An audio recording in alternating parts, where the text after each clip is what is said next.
നിന്ന് എനിക്ക് ലഭിച്ചത്. പറവകളെപ്പോലെ ആകാശത്ത് പറന്നു നടക്കാൻ ആഗ്രഹിക്കാത്തവരായി ആരെങ്കിലും ഉണ്ടാവും? അങ്ങനെ ഞാനും വല്ലാതെ ആഗ്രഹിച്ചതാണ്. ഇത്തരത്തിൽ ഒന്ന് ആകാശത്ത് പറന്നു നടക്കാൻ പറ്റിയിരുന്നെങ്കിൽ.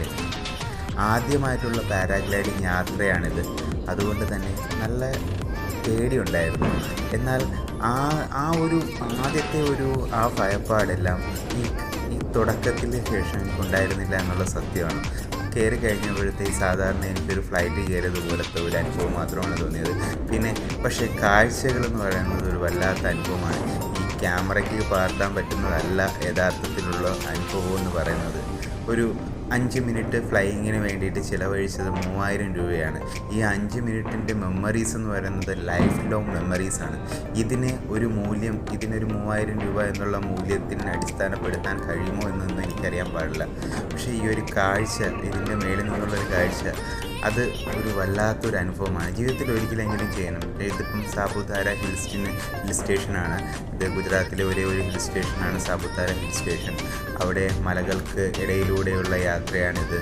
അതിന് മേളിൽ നിന്നുള്ള കാഴ്ചകളെല്ലാം തന്നെ വളരെ മനോഹരമായിരുന്നു. മാർച്ച് മാസത്തിലാണ്, അതുകൊണ്ട് തന്നെ ആകാശമെല്ലാം ക്ലിയറായിട്ടുണ്ടായിരുന്നു. അതുതന്നെ ഒരു അങ്ങനത്തെ മൂടൽ മഞ്ഞൊന്നും ഇല്ലായിരുന്നത് കൊണ്ട് തന്നെ കാഴ്ചകളെല്ലാം വളരെ വ്യക്തമായിരുന്നു.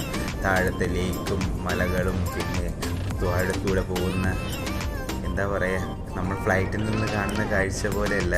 അതിനകത്ത് നമുക്ക് ഭയങ്കര കംഫർട്ടബിളായിരിക്കും. പക്ഷേ ഇത് ഒരു സാഹസികത ഫീൽ ചെയ്യുന്നെങ്കിൽ നമ്മളുടെ ഭാഗത്തു നിന്നുള്ള സാഹസികതയല്ല, ആ ട്രെയിനറാണ് ആ സാഹസികത മൊത്തം നമ്മളെ തിരിച്ചെത്തിക്കാനുള്ള ചുമതല അയാളുടെ കയ്യിലാണ്. പക്ഷേ എന്തായിരുന്നാലും എനിക്കറിയില്ല എങ്ങനെയാണ് ഇതിനെക്കുറിച്ച് വിശദീകരിക്കുക എന്നുള്ളത് എനിക്കറിയത്തില്ല. എങ്ങനെയായിരുന്നാലും ജീവിതത്തിൽ ഒരിക്കലെങ്കിലും അനുഭവിക്കണമെന്ന് ആഗ്രഹിച്ച ഒരു സാധനമാണ് ഇപ്പോൾ ഈ സമയത്ത് ഞാൻ ഏറ്റെടുത്തത്. എന്തായിരുന്നാലും ശരിയാണ്. നിങ്ങൾക്കും ഇതുപോലൊരു സാധ്യത കിട്ടുകയാണെങ്കിൽ അതിൻ്റെ ഈ ഒരു പണത്തിൻ്റെ ഒരു മൂല്യത്തിൻ്റെ ഈ ഒരു 3000 രൂപ ആ ഒരു ഇതൊന്നുമല്ല. അതിനപ്പുറത്തോട്ട് എത്രയോ വലുതാണ് ഈ തരുന്ന ഓർമ്മകൾ. ജീവിതകാലം മുഴുവൻ ഓർമ്മിക്കാനുള്ള ഒരു മെമ്മറീസാണ്. പറയാലോ ഒരു 10 പേരുടെ ഞാനും ചെയ്തിട്ടുണ്ട് പാരാഗ്ലൈഡിങ് എന്ന്. ആ കാഴ്ചകൾ എന്ന് പറയുന്നത് ഈ കാണുന്ന ഞാൻ നോക്കുന്നത് ക്യാമറയിലുള്ള നോക്കുമ്പോൾ നിങ്ങൾക്ക് മനസ്സിലാവും. ഞാൻ നോക്കുന്ന മൊത്തം താഴേക്കാണ്. ക്യാമറ നമ്മളെയാണ് ഇത് ഫോക്കസ് ചെയ്യുന്നതെന്ന് എനിക്കറിയത്തില്ലായിരുന്നു. പിന്നീടാണ് എനിക്ക് മനസ്സിലായത് എന്നെ ഫോക്കസ് ചെയ്തുകൊണ്ടായിരിക്കുന്ന കൂടുതലുള്ള കാഴ്ചകളൊന്നും കാണുന്നില്ല. താഴത്തെ കാഴ്ചകളൊക്കെ ഈ ക്യാമറയ്ക്ക് പകർത്താൻ കഴിഞ്ഞിരുന്നുവെങ്കിൽ നല്ലൊരു വിഷ്വലൈസായിട്ട് നിങ്ങൾക്ക് കിട്ടുമായിരുന്നു. ഇതെങ്ങനെയാണ് പകർത്തുന്നതെന്നുള്ള കാര്യം എനിക്കറിയത്തില്ല. എൻ്റെ ഫസ്റ്റ് എക്സ്പീരിയൻസ് ആയിരുന്നതുകൊണ്ട് തന്നെ എനിക്ക് ഇതിനെക്കുറിച്ച് വലുതായിട്ടുള്ള അറിവൊന്നും ഉണ്ടായിരുന്നില്ല താനും. എന്തായിരുന്നാലും എൻ്റെ ജീവിതത്തിൽ ഞാൻ ഇങ്ങനെ ഒരു യാത്ര മറക്കത്തില്ല. പിന്നെ വേറൊരു കാര്യം കൂടിയുണ്ട്. ഈ ഒരു യാത്രയ്ക്ക് ശേഷം